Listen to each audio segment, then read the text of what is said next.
라디오를 켜면 들려오는 누군가의 사연, 오늘은 조금 특별합니다. 제목처럼 이 이야기는 반전과 눈물이 함께하는 가족의 이야기예요. 저는 선미라고 합니다. 올해 32, 평생을 보육원에서 자라 고등학교 졸업과 동시에 세상에 홀로 내던져졌지요. 나라에서 주는 지원금으로 작은 원룸 보증금을 내고 바로 생계를 위해 알바를 전전했습니다. 꿈은 있었어요. 보육원 시절 아이들 머리를 직접 잘라주며 너 미용 쪽에 재능 있다는 말을 자주 들었거든요. 그래서 미용사가 되고 싶다는 꿈을 품게 되었죠. 알바로 모은 돈으로 미용학원 6개월 과정을 수료하고 미용실에 취직했는데 현실은 달랐습니다. 제가 손님 머리를 바로 자를 수 있을 거라 기대했지만 제 역할은 바닥 청소와 손님 머리 감기뿐이었어요. 선배들은 웃으며 말했습니다. 머리 잡으려면 최소 3년은 걸려. 그제야 깨달았죠. 세상은 생각보다 훨씬 더 냉정하다는 것을. 그렇게 빗자루를 잡고 남들이 퇴근한 뒤 가발로 연습하며 3년을 버텼습니다. 그리고 어느 날 드디어 손님 머리를 제 손으로 만질 기회가 왔어요. 파마약 냄새가 코끝을 스칠 때 저는 눈물이 핑 돌았습니다. 드디어 나도 진짜 디자이너가 되는구나. 그 후로는 손님 한 명 한 명에게 최선을 다했어요. 제겐 단순한 머리카락이 아니라 꿈을 증명하는 무대였으니까요. 그렇게 8년, 어느새 31. 미용실에서 매니저 자리에 올랐고 후배들을 교육하는 위치에까지 섰습니다. 하지만 버는 돈은 많지 않았습니다. 요즘 미용실은 길 하나 건너면 또 있는 세상이니 매출이 한정적일 수밖에 없었죠. 그래도 혼자 사는데 부족하지 않았고 제 일에 자부심도 있었기에 만족하며 살았습니다. 사랑은 쉽지 않았어요. 연애는 2번 했지만 오래 가지 못했습니다. 애정 결핍 때문인지 저는 늘 사랑을 강요했고 상대는 지쳐 떠나갔습니다. 나는 왜 이렇게도 외로운 걸까? 스스로를 탓하기도 했죠. 하지만 인생은 늘 예기치 못한 만남을 준비해두는 법이더군요. 제가 일하던 건물 7층 작은 광고회사를 운영하던 정훈 씨와의 인연이 그렇게 시작됐습니다. 머리를 자르러 왔다가 제 태도에 반했다며 고백해왔죠. 처음엔 손님이라며 거절했지만 매일 마주치는 사이 그의 꾸준한 마음이 제 가슴을 두드렸습니다. 그리고 어느새 저도 그의 눈빛에서 진심을 읽게 되었지요. 1년 동안 싸움 한 번 없었고 그는 세상 누구보다 착한 사람이었습니다. 그래서 청혼을 받았을 때 저는 망설이지 않았습니다. 하지만 그와의 결혼은 제 인생의 새로운 전쟁의 시작이 될 줄은 그때는 몰랐습니다. 결혼을 결심한 후 제게 닥친 첫 번째 관문은 시댁이었습니다. 고아로 자란 제게 부모님을 처음 뵙는다는 말은 낯설고 두려운 일이었죠. 그냥 진솔하게만 이야기하면 돼. 괜히 과하게 꾸미지 말고. 정훈 씨는 제 손을 꼭 잡으며 그렇게 말했지만 제 심장은 요동쳤습니다. 드디어 마주한 시어머니와 시동생. 저는 허리를 90도로 숙여 인사드렸습니다. 안녕하세요. 부족하지만 정훈 씨와 결혼하고 싶습니다. 하지만 돌아온 건 차가운 눈빛이었습니다. 시어머니는 고개를 천천히 끄덕이더니 바로 묻더군요. 미용사라고 했지? 그리고 고아라던데? 저는 이미 들으셨을 거라 생각하며 조심스럽게 고개를 끄덕였습니다. 그 순간 시어머니 입에서 나온 말은 제 가슴을 찢었습니다. 내 팔째에 보육원 출신 며느리를 드릴 줄은 몰랐네. 남의 머리나 만지는 여자가 우리 집에 들어온다니. 참 용감하다. 그 자리는 차갑게 얼어붙었습니다. 숟가락을 들었지만 밥이 코로 들어가는지 입으로 들어가는지도 몰랐죠. 시어머니는 이어 제 학력을 물었고 고등학교 졸업이라는 제 대답에 깊은 한숨을 내쉬었습니다. 고애, 고졸에, 미용사라. 정훈아, 네가 일부러 이런 여자를 찾은 거니? 저는 도망치고만 싶었습니다. 하지만 정훈 씨가 꺼낸 한마디가 제 발을 붙잡았습니다. 엄마, 학력이 뭐가 중요해요? 착하고 순수한 여잔데. 그리고 이 여자, 제 아이를 임신했어요. 순간 제 귀를 의심했습니다. 임신이라니? 저는 임신하지 않았는데 입을 열어 바로잡으려 했지만 정훈 씨가 제 손을 꽉 잡으며 조용히 신호를 보냈습니다. 가만히 있어. 시어머니의 얼굴이 굳어졌습니다. 그러나 결국 한숨과 함께 결혼을 허락했습니다. 그래, 네가 그렇게까지 원한다면 결혼해라. 하지만 기억해라. 나는 이 결혼이 못마땅하다. 집으로 돌아오는 길, 정훈 씨는 깔깔 웃으며 말했죠. 미안해.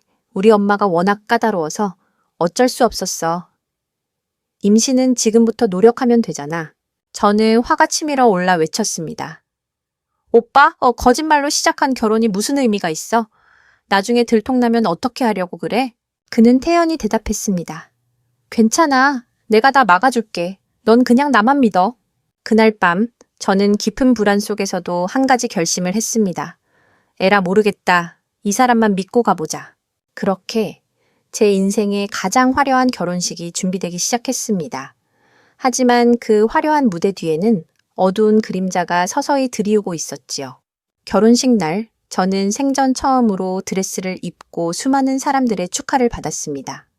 그날만큼은 보육권 출신이란 꼬리표도 외로움도 모두 잊고 싶었습니다. 나도 누군가의 사랑받는 아내구나. 눈물이 핑 돌았지만 억지로 미소를 지으며 하객들에게 인사했습니다. 그러나 결혼식의 환희는 오래가지 않았습니다. 결혼 직후 정훈 씨는 시어머니께 임신 이야기가 거짓이었음을 고백했죠. 예상대로 시어머니의 눈초리는 얼음장 같았습니다. 입 다물고 있던 것도 죄야. 너 앞으로 가만두지 않겠다.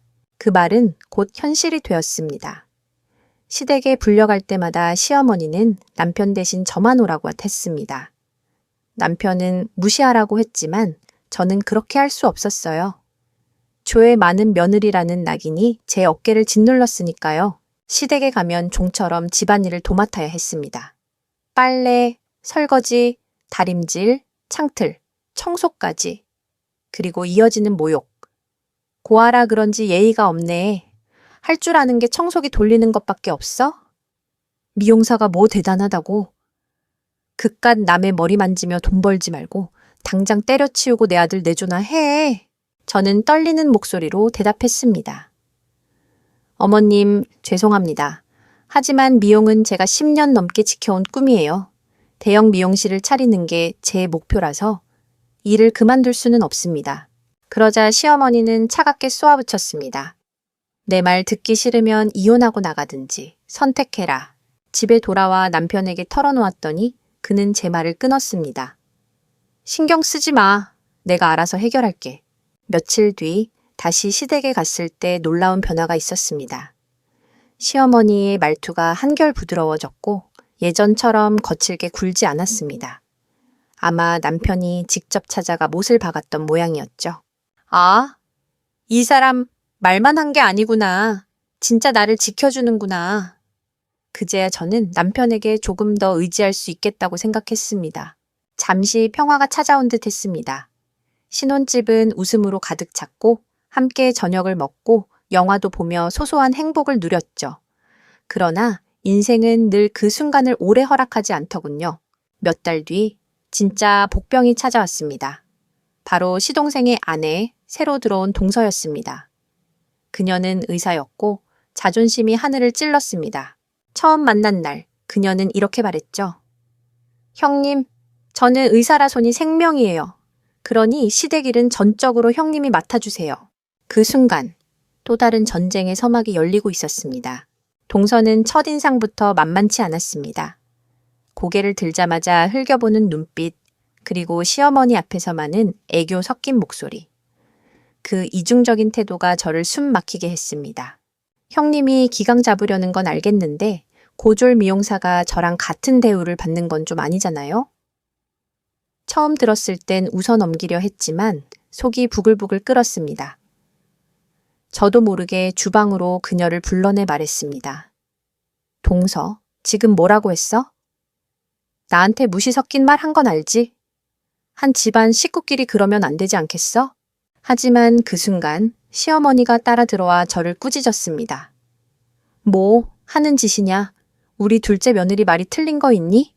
의사가 고졸 미용사랑 같은 취급받아야 하냐고. 네가 뭘 아냐? 멀쩡한 우리 며느리를 혼내려 들어 순간 바닥이 무너지는 듯 했어요. 아무 말도 못하고 고개를 숙인 채 네, 알겠습니다. 라고 대답할 수밖에 없었습니다. 동서는 희죽 웃으며 시어머니 팔짱을 끼고 애교를 부리더군요. 어머님, 역시 제가 드린 말씀 이해해 주셔서 감사해요. 형님도 이제 눈치 좀 챘겠죠? 그 후로도 동서는 날이 갈수록 저를 무시했습니다. 시어머니와 둘이 드라마를 보면서 대놓고 말하곤 했습니다.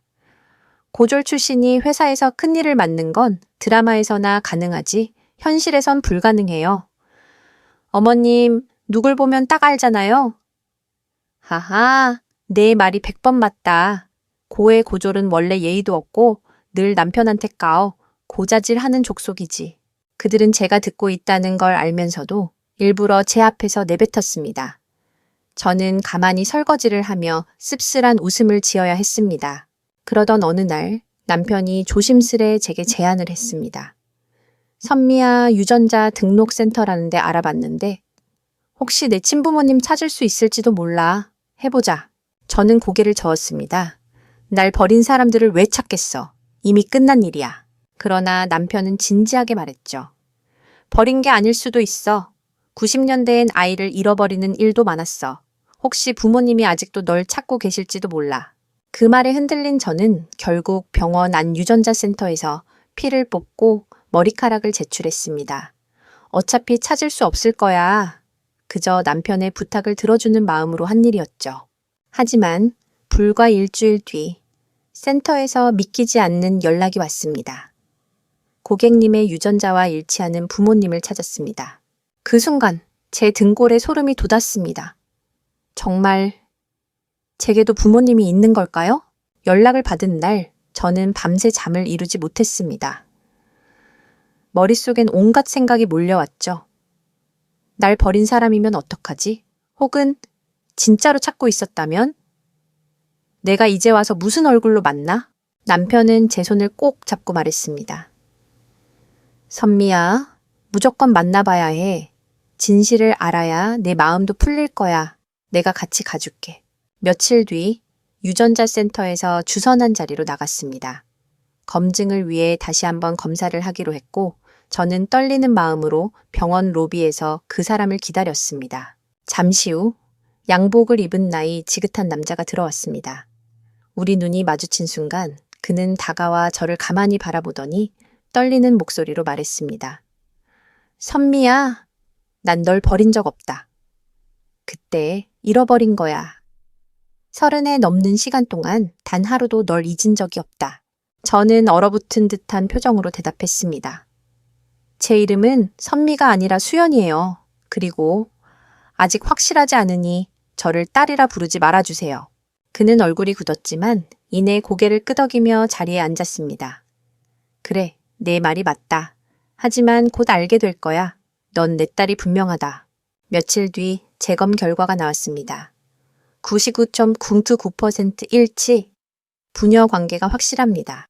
결과지를 받아든 순간 손끝이 떨렸습니다. 믿기지 않았어요. 없는 줄 알았던 아버지가 진짜 존재한다니. 남편은 환하게 웃으며 말했습니다. 자기야, 축하해. 잃어버린 아버지를 찾은 거야. 이제 혼자가 아니야. 하지만 제 마음은 복잡했습니다. 정말 내가 기뻐해야 하는 걸까? 왜 이제야 나타난 거지? 이 많은 세월 동안 난 얼마나 외로웠는데 그럼에도 진실을 확인해야 한다는 마음으로 다시 아버지를 만나러 나갔습니다.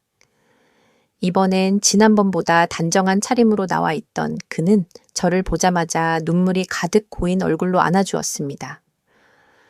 선미야, 아니, 수연아, 널 이렇게 다시 보게 되다니 네 엄마가 살아계셨다면 얼마나 기뻐하셨을까? 저는 힘겹게 팔을 뿌리며 말했습니다. 그만두세요. 제가 여기 나온 건 진실을 듣고 싶어서예요. 저를 버린 건지 정말 잃어버린 건지. 그러자 아버지는 깊은 한숨을 내쉬며 이야기를 꺼냈습니다. 네가 2살 무렵 가족 여행 중이었어. 네 엄마가 잠시 화장실 간 사이 내가 깜빡 졸았는데 눈을 뜨니 네가 사라져 있었지. CCTV도 없던 시절이라 3일을 물도 안 마시고 찾아 헤맸다. 하지만 끝내 찾을 수가 없었어. 그의 목소리는 떨렸고 두 눈은 울먹이고 있었습니다. 그 순간 제 마음 한켠에 얼어붙어 있던 무언가가 조금씩 녹아내리기 시작했습니다.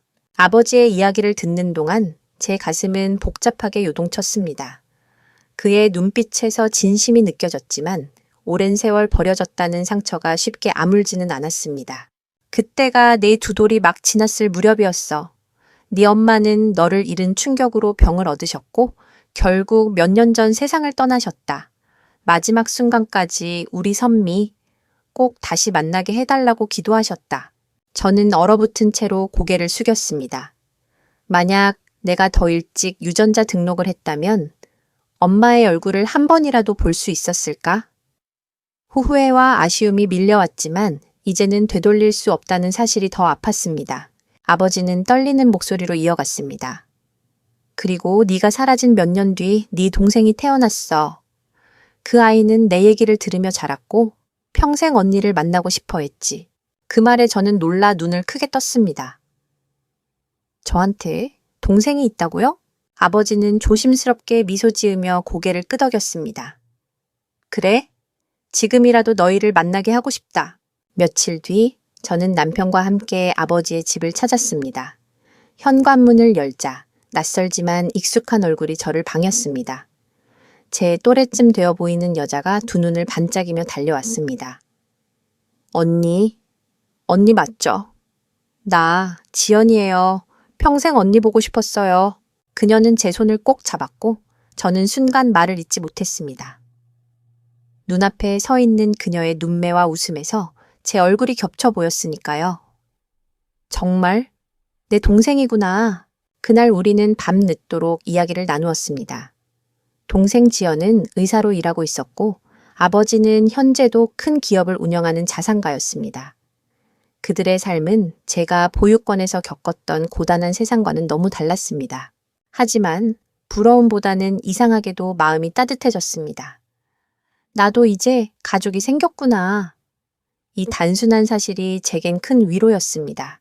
그 후 저는 주말마다 아버지와 동생을 만나며 서서히 마음의 벽을 허물었습니다. 그러나 이 놀라운 재회를 시댁에는 알리지 않았습니다.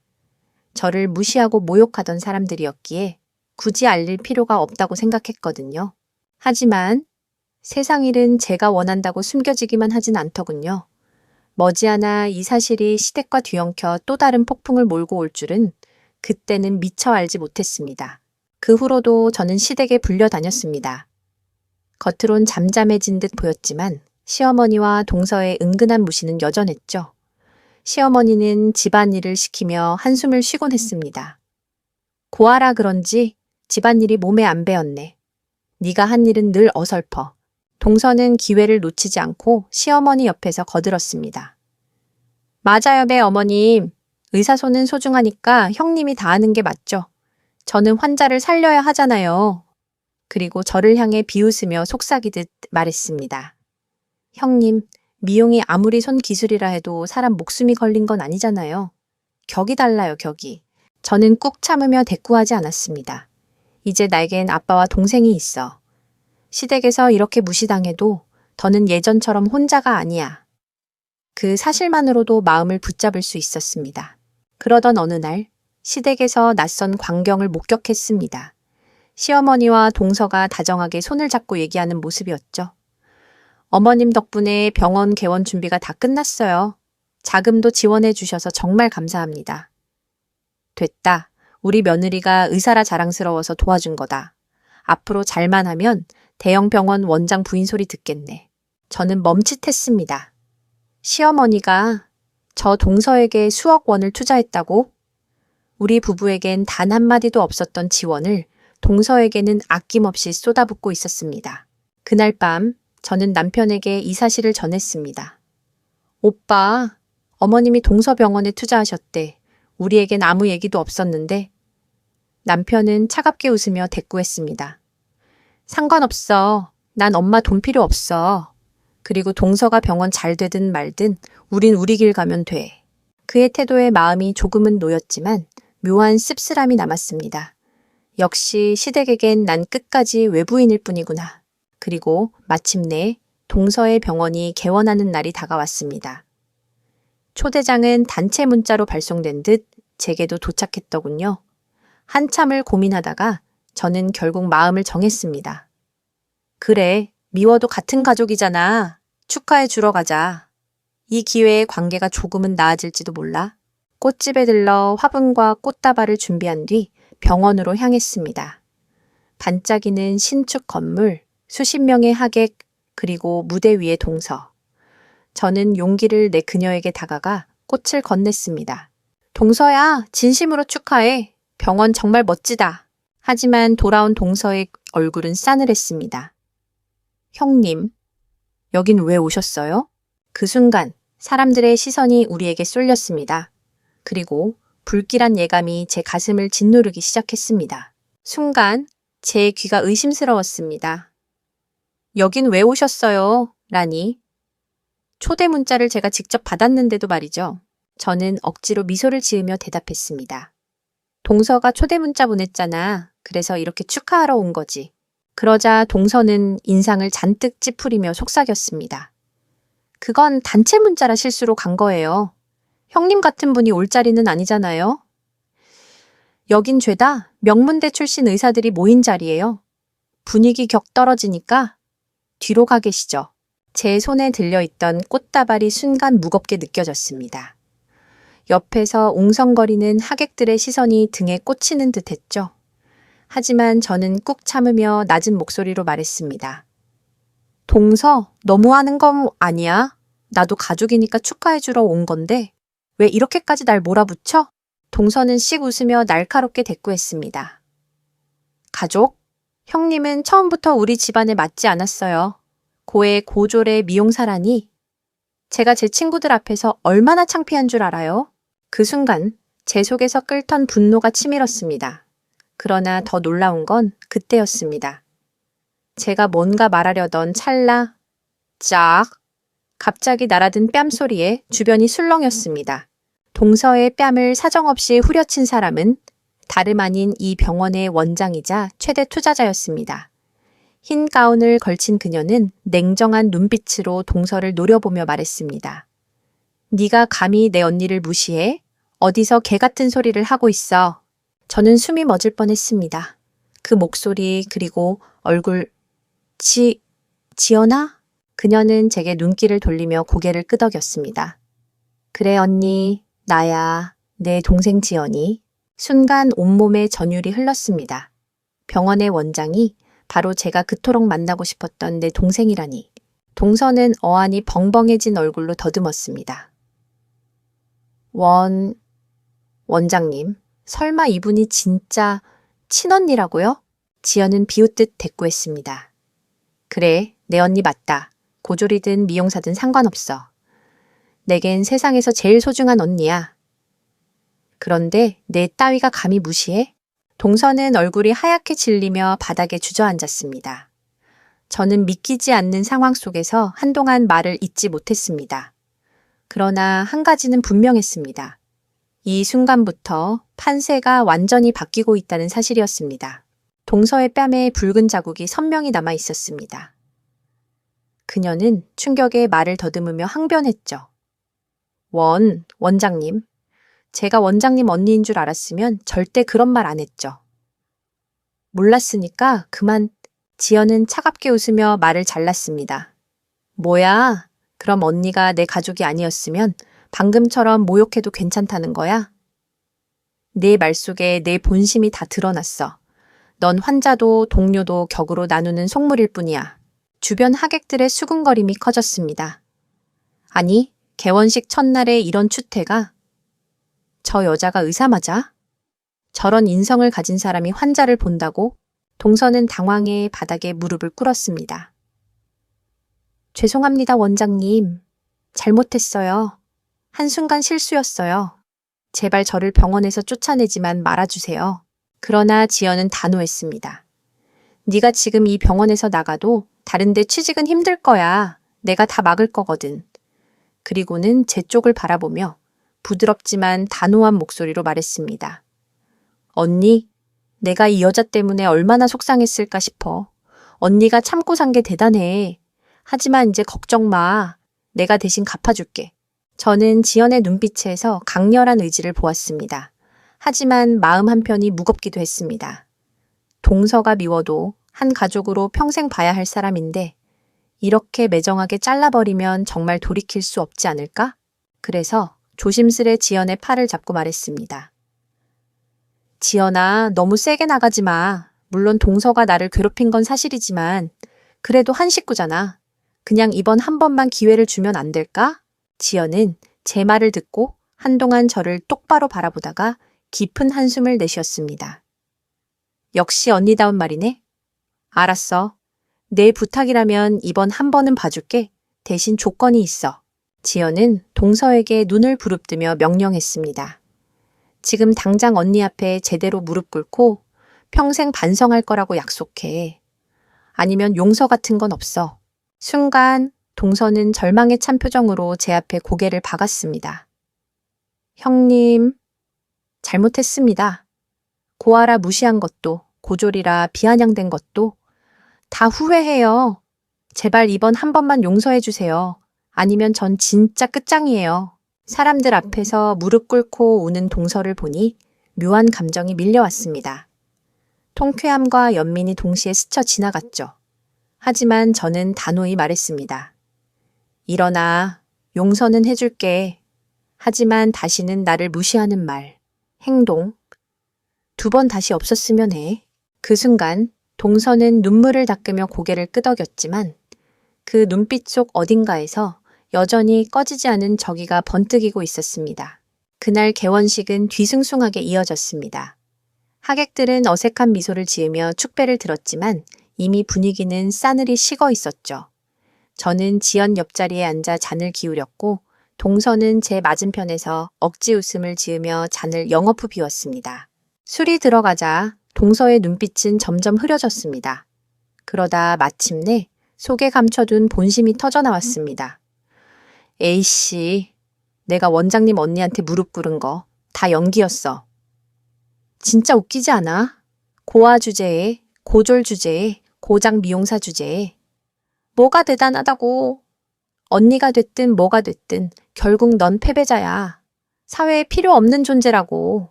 순간 제 심장이 쿵 하고 내려앉았습니다. 술기운에 취해 필터 없는 그녀의 말이 뼛속까지 파고들었습니다. 게다가 그녀는 계속해서 독을 퍼부었습니다. 내가 형님 앞에서 울고 빌었던 거? 살기 위해서 한 쇼였어. 진심은 이거야. 너 같은 년. 내 눈앞에서 보는 것만으로도 토가 나와.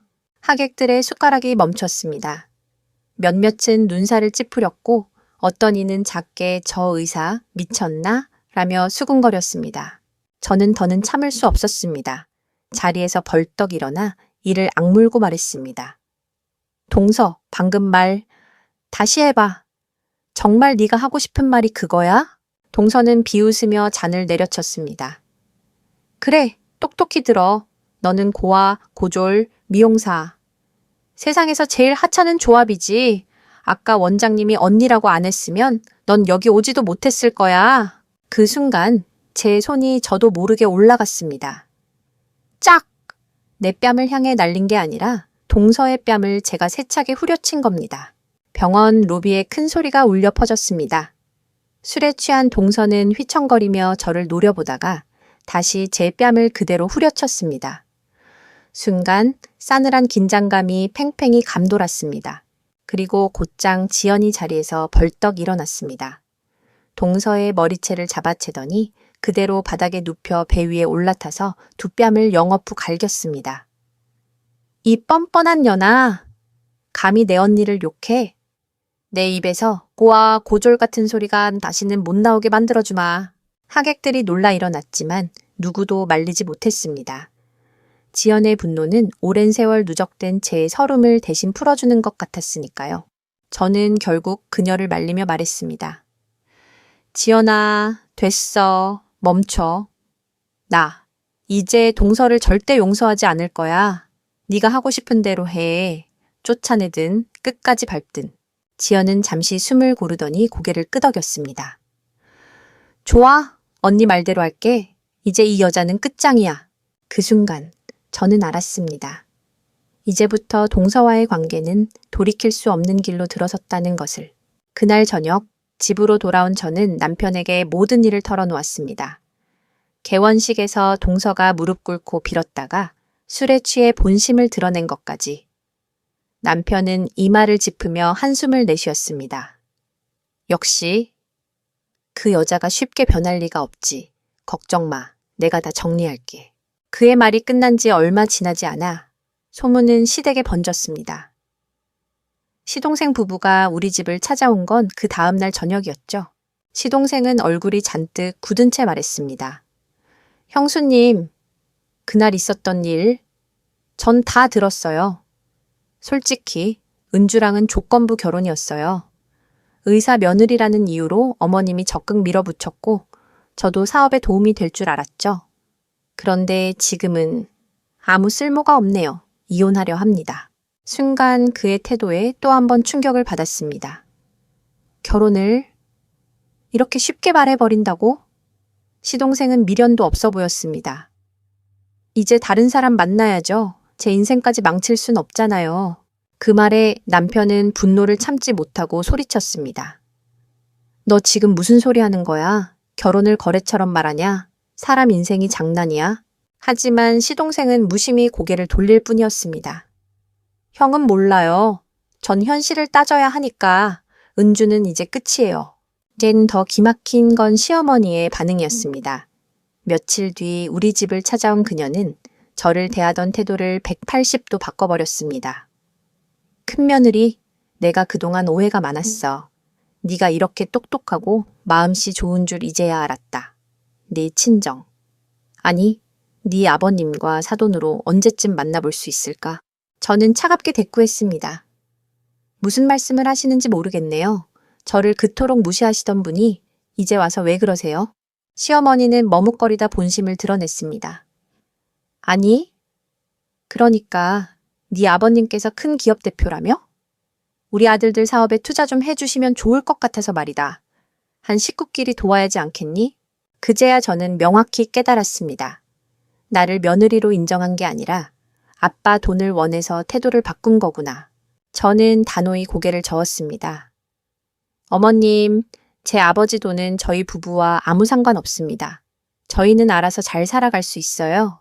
시어머니의 얼굴은 일순 굳더니 갑자기 제 뺨을 후려쳤습니다.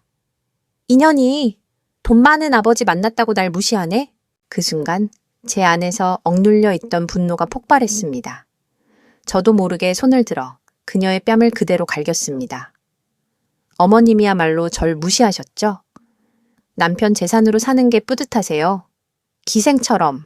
그때 남편이 저와 시어머니 사이에 끼어들며 소리쳤습니다.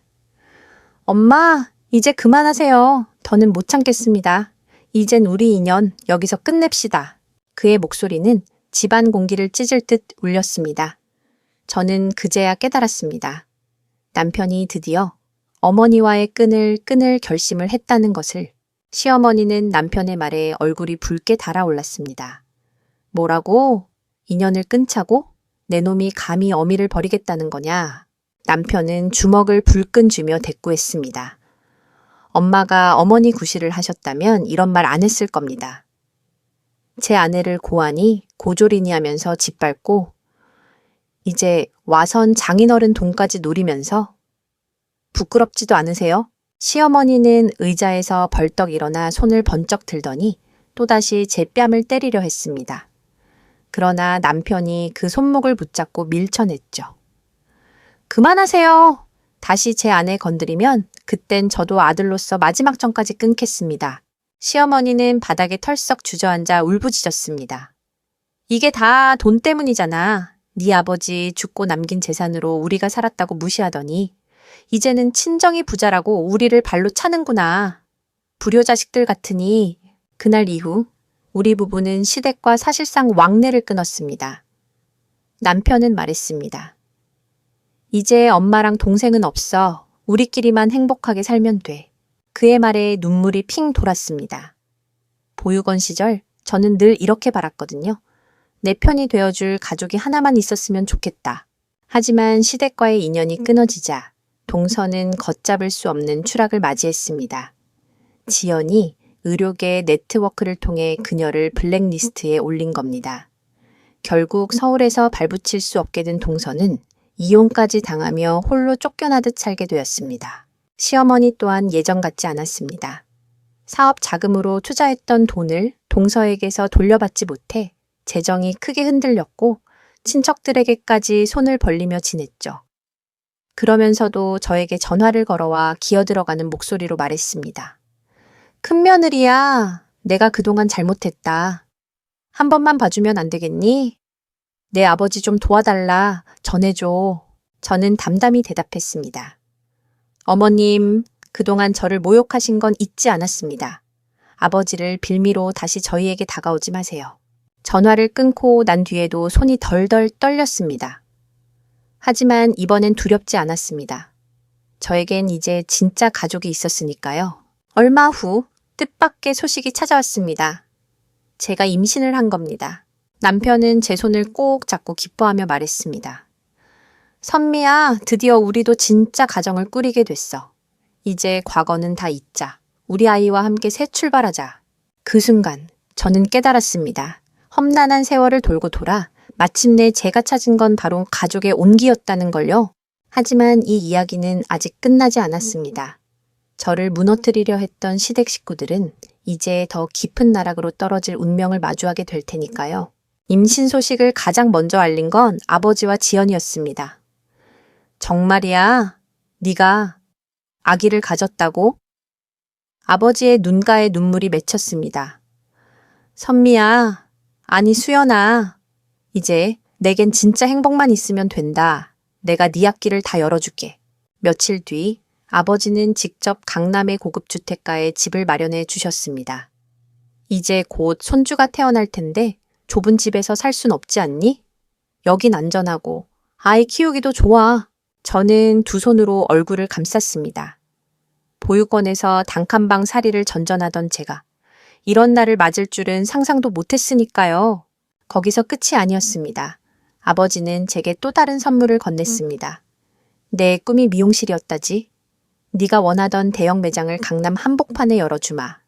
이제 내 손으로 더 많은 사람들에게 웃음을 주거라. 그날 밤 빈 매장 안에 홀로 서서 눈물을 터뜨렸습니다. 이게 내가 평생 바라던 무대야. 이제 진짜 내 이름을 걸고 당당히 살 수 있구나. 그러나 행복은 늘 불청객을 동반하죠. 시어머니는 소식을 들은 듯 다시 전화를 걸어왔습니다. 이번엔 목소리에 알랑거림이 가득했습니다. 큰며느리야, 우리 새아가가 임신했다며. 세상에, 이렇게 기쁜 일이 또 어디 있니? 내가 앞으로 잘할게. 우리 다시 가족처럼 지내자꾸나. 저는 차갑게 대꾸했습니다. 어머님, 전 이미 가족이 있습니다. 아버지와 동생, 그리고 제 남편과 아이. 어머님이 들어올 자리는 없어요. 그녀는 순간 말이 막힌 듯 침묵하다가 이내 본심을 드러냈습니다. 그래도 사돈 어른께 우리 아들들 사업 좀 도와달라 말씀은 해주겠지. 큰며느리가 말만 해주면 금방 해결될 일이잖니. 저는 단호히 잘라 말했습니다. 제 아버지는 어머님을 위해 존재하는 분이 아니에요. 그런 일은 절대 없습니다. 그 순간 시어머니의 목소리가 날카롭게 변했습니다. 인연이 돈 많은 친정을 만났다고 감히 날 무시해? 저는 더는 참지 않았습니다. 어머님은 제게 어머니가 아니에요. 그저 남편을 낳아주신 분일 뿐이죠. 전화를 끊은 뒤 제 가슴은 후련함과 두려움이 동시에 몰려왔습니다. 이제 정말 끝내야 하에 더는 휘둘리지 않겠다. 그리고 그 결심은 앞으로 닥칠 더 큰 폭풍을 맞이하기 위한 준비가 되었습니다. 시간은 흘러 제 뱃속 아기는 점점 자라났습니다. 남편은 매일 퇴근길에 과일을 사들고 와 제 곁을 지켰고 지연은 의사답게 태교와 건강관리에 대해 꼼꼼히 챙겨주었습니다. 아버지는 손주 얘기만 나오면 얼굴이 환히 밝아지셨죠. 그런데 평화로운 나날은 오래가지 않았습니다. 시어머니가 느닷없이 집 앞에 찾아온 겁니다. 예전과 달리 단정한 옷차림에 억지 미소를 짓고 있었습니다. 큰며느리야, 문 좀 열어라. 잠깐 얘기 좀 하자. 남편은 단호히 말렸습니다. 엄마, 돌아가세요. 우리 집에 발들일 일 없으니까. 하지만 저는 뱃속 아이가 혹시라도 나쁜 기운을 받을까봐 조심스레 문을 열었습니다. 시어머니는 마치 오랜만에 보는 자식과 며느리를 반갑게 맞이하듯 웃었습니다. 어머나, 우리 새아가 배가 많이 불렀네. 이제 곧 손주 얼굴 보겠구나. 내가 애 봐줄 테니 산후조리원은 안 가도 되겠다. 저는 억지 웃음을 지으며 대꾸했습니다. 괜찮습니다. 아버지께서 이미 준비해 주셨어요. 그녀의 표정이 굳더니 곧바로 본심이 드러났습니다. 그래? 그럼 잘 됐다. 네 아버지께 우리 집 애들 사업 좀 밀어달라 부탁 좀 해라. 사돈이면 그 정도 도와주는 게 도리 아니겠니? 남편이 얼굴을 붉히며 소리쳤습니다. 엄마! 아직도 정신 못 차렸어? 우리 아버님 돈은 우리 아내와 아버지의 삶이지. 엄마가 손 벌릴 대상이 아니야. 시어머니는 저를 똑바로 노려보며 날카롭게 외쳤습니다. 이년아, 네가 뭔데 우리 집안의 판을 흔드니? 내가 널 며느리로 받아들인 것만 해도 은혜야. 그런데 지금은 고개를 빳빳이 들고 그녀의 손이 다시 제게 향하려는 순간 남편이 앞을 막아서며 손목을 붙잡았습니다. 이제 그만해. 엄마가 아무리 소리쳐도 우린 더 이상 엄마의 꼭두각시가 아니야. 앞으로 우리 인생에 간섭하지 마. 시어머니는 분노에 치를 떨며 현관문을 박차고 나갔습니다. 그 뒷모습을 바라보며 저는 깊은 한숨을 내쉬었습니다. 결국 또 이렇게 되는구나. 그분은 끝까지 변하지 않는구나. 그러나 이 사건은 시작에 불과했습니다. 얼마 지나지 않아 시어머니는 더 큰 욕심과 음모로 우리 부부를 올가매려 들었으니까요. 며칠 뒤 예상치 못한 소식이 들려왔습니다. 시어머니가 동서를 몰래 불러들여 다시 손을 잡았다는 얘기였습니다. 이미 병원에서 쫓겨나고 시동생과 이혼까지 한 동서였지만 이번엔 피 한 방울 안 섞였지만 같은 편이라며 둘이 뭉친 것이었죠. 소문에 따르면 시어머니는 친척들에게 이렇게 떠벌리고 다녔다고 했습니다. 큰며느리 친정이 돈 많다면서? 그 덕 좀 보려고 며느리 노릇 잘해주는 척 하는 거지. 내가 가만히 두겠니? 은주, 동서랑 같이 방법을 찾아낼 거다. 이 소문을 들은 저는 피식 웃음이 나왔습니다. 아직도 정신을 못 차리셨구나. 돈밖에 모르는 인생. 그러나 문제는 동서였습니다. 그녀는 제 앞에서 무릎을 꿇고 울며 빌었지만 뒤로는 여전히 저를 욕하고 다녔습니다. 지연이 직접 전해주더군요. 언니, 은주라는 여자가 술자리에서 너 욕을 그렇게 하고 다녀? 고아 주제에 잘난 척한다. 원장 언니 덕에 살아난 거지 혼자였으면 아무것도 못했다. 듣기만 해도 속이 끓더라. 저는 잠시 눈을 감았습니다. 이제는 그냥 불쌍하게 보여. 동서 인생이 그 정도라니. 하지만 지연은 단호했습니다. 언니, 그렇게 쉽게 봐주면 안 돼. 은주 같은 사람은 언제든 칼날을 들이댈 거야. 우리 가족은 이제 언니 편이야. 내가 끝까지 막아줄게. 며칠 후 정말로 일이 터졌습니다. 시어머니와 동서가 짜고 남편을 사업 문제로 곤란하게 만들려 한 겁니다. 시어머니는 투자자들에게 우리 부부의 이름을 팔며 마치 제가 아버지 돈을 가져다 줄 것처럼 떠벌렸고 동서는 그 틈을 타 우리를 사기꾼처럼 몰아가려 했습니다. 다행히 남편이 빠르게 움직여 사실을 바로잡았지만 이 일로 남편은 단단히 결심했습니다. 이제 정말 끝내자. 엄마도 은주도. 더는 우리 삶에 발도 못 들이게 하자. 그날 밤 남편은 제 손을 꼭 잡으며 말했습니다. 선미야, 네가 보육원에서 외롭게 지낸 세월을 내가 다 채워줄 순 없겠지만 앞으로의 시간만큼은 내가 지켜줄게. 우리 아이와 함께 절대 흔들리지 않는 가정을 만들자. 저는 눈물이 왈칵 쏟아졌습니다. 그래, 이제 진짜 내 가족은 이 사람과 아이, 그리고 아버지와 지연뿐이야. 하지만 아이러니하게도 시어머니와 동서는 이 현실을 끝까지 받아들이지 못했습니다.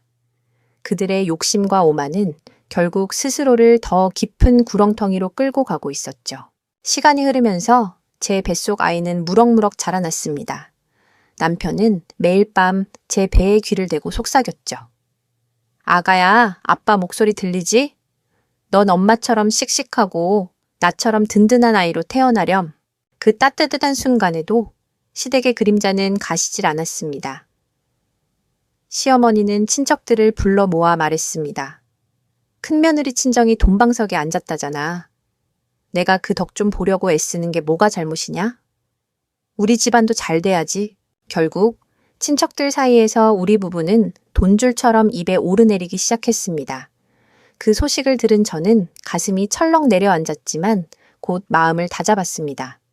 이제는 흔들리지 말자.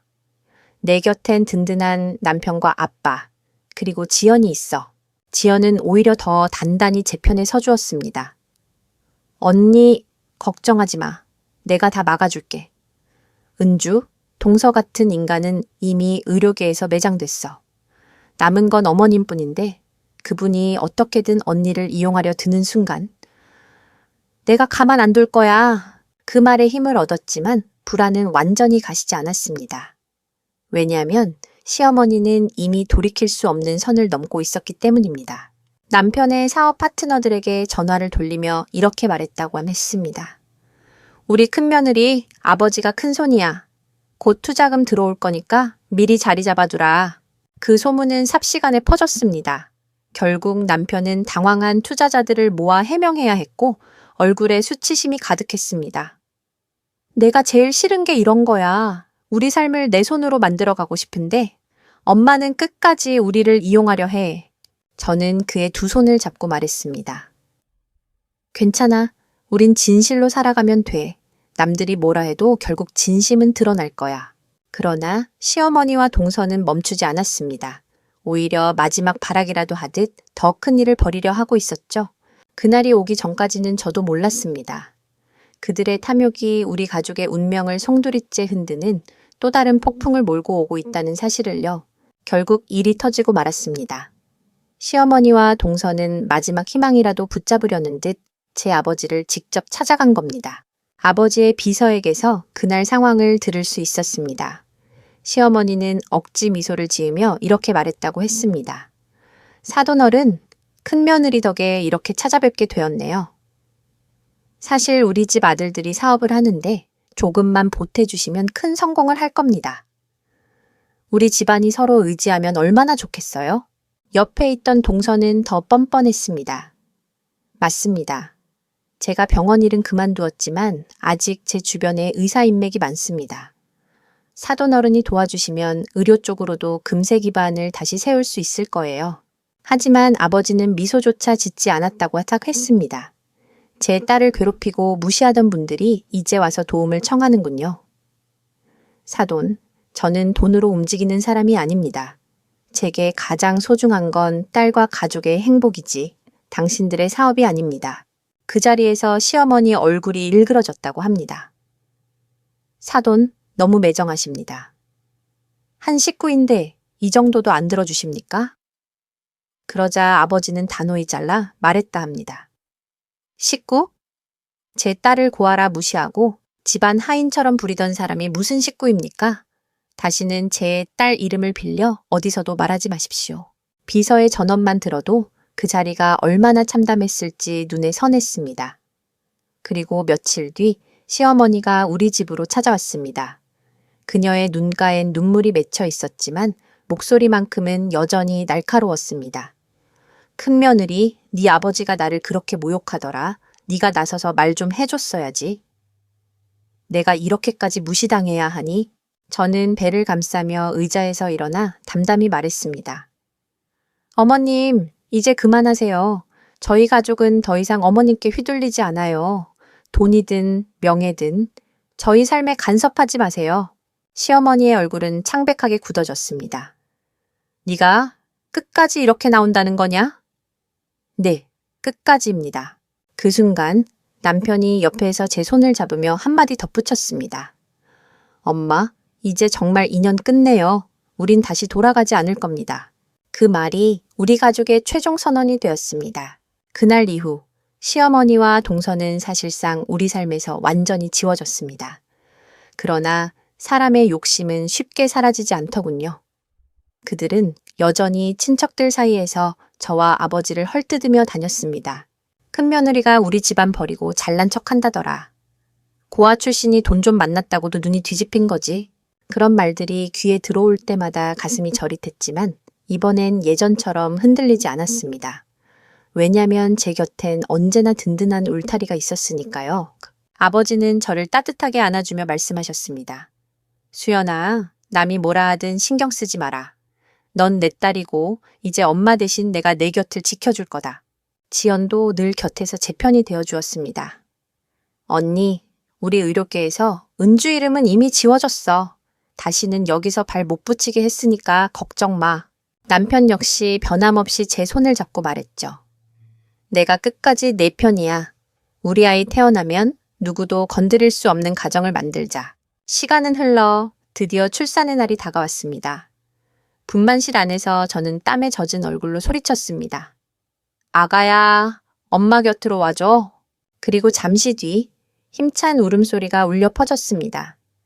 간호사가 작은 아기를 제 품에 안겨주었을 때 저는 하염없이 눈물을 흘렸습니다.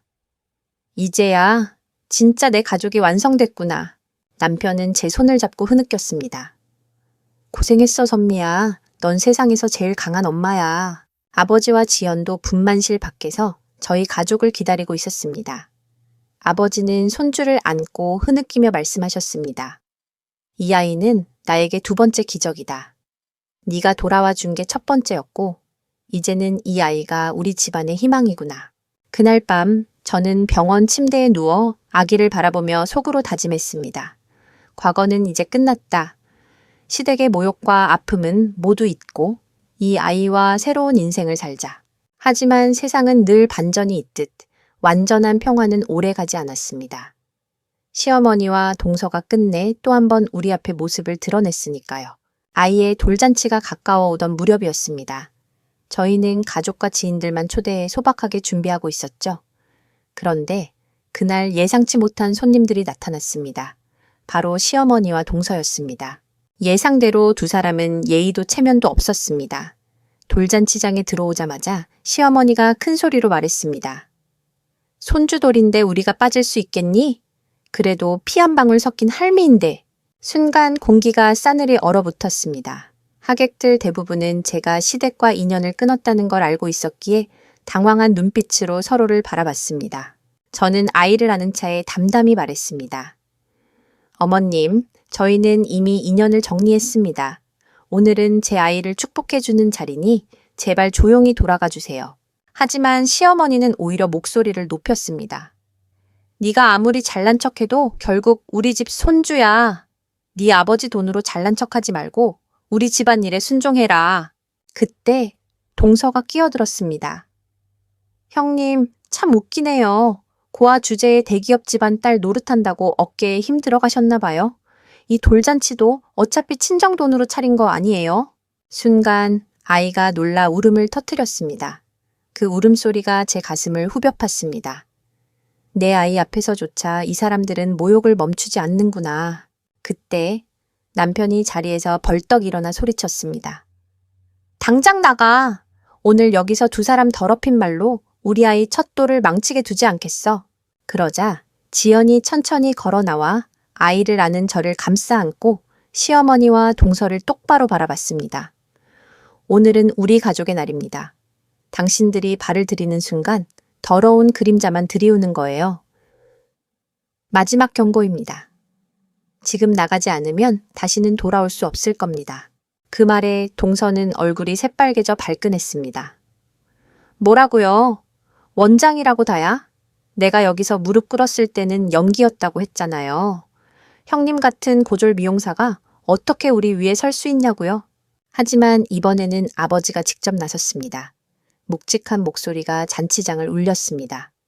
내 딸과 손주 앞에서 또다시 그런 말을 하는 순간 넌 사회에서 완전히 매장될 것이다. 내 말을 가볍게 듣지 마라. 시어머니와 동서는 서로를 바라보다 결국 씩씩거리며 자리를 박차고 나갔습니다. 잔치는 다시 이어졌지만 남은 하객들은 모두 긴장한 기색을 감추지 못했습니다. 그날 밤 저는 아기를 꼭 껴안으며 다짐했습니다. 이제 정말 끝내야 해. 더 이상 우리 삶에 끼어들 틈조차 주지 않겠다. 그리고 곧 진짜 마지막 반전이 우리를 기다리고 있었습니다. 돌잔치 사건 이후 시어머니와 동서는 결국 완전히 고립되었습니다. 친척들도 하나둘 등을 돌렸고 의료계와 사업계에서 모두 손가락질을 받게 되었죠. 특히 동서는 이미 블랙리스트에 올라 새 병원을 열 기회조차 잃었고 시어머니는 빚만 남긴 채 집을 팔아야 했습니다.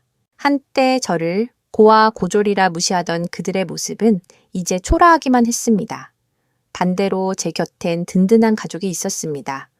아버지는 매주 손주를 보며 웃음을 되찾으셨고 지연은 동생이자 의사로서 늘 제 편이 되어 주었죠. 남편은 더 이상 흔들리지 않았습니다. 우리 인생은 우리가 만든다. 이제 누구도 방해 못해. 저는 미용실을 운영하며 하루하루를 성실히 살았습니다. 손님들의 머리를 손질할 때마다 제 손끝에서 작은 행복이 피어났습니다. 그리고 집에 돌아오면 아이의 웃음소리와 남편의 따뜻한 품이 기다리고 있었죠. 돌아보니 제 인생은 참 험난했습니다. 고아라는 꼬리표로 시작해 시댁의 모욕과 눈물을 견디며 버텼던 세월. 하지만 결국 저는 진짜 가족을 찾고 지켜야 할 사람을 얻게 되었습니다. 이제 알겠습니다. 가족이란 피로만 이어지는 게 아니라 서로를 끝까지 지켜주고 존중해줄 때 비로소 완성된다는 걸요. 여러분, 혹시 지금 외롭고 힘든 시간을 겪고 있다면 꼭 전해드리고 싶습니다. 끝까지 버티고 나 자신을 지켜내세요. 언젠가 분명 진심으로 나를 아끼는 사람들이 곁에 찾아올 테니까요. 오늘의 사연 여기서 마무리하겠습니다. 여러분은 어떻게 생각하시나요? 댓글로 여러분의 의견을 나눠주세요. 영상이 마음에 드셨다면 좋아요와 구독, 공유까지 부탁드립니다. 다음에도 또 다른 반전 사연으로 찾아뵙겠습니다. 감사합니다.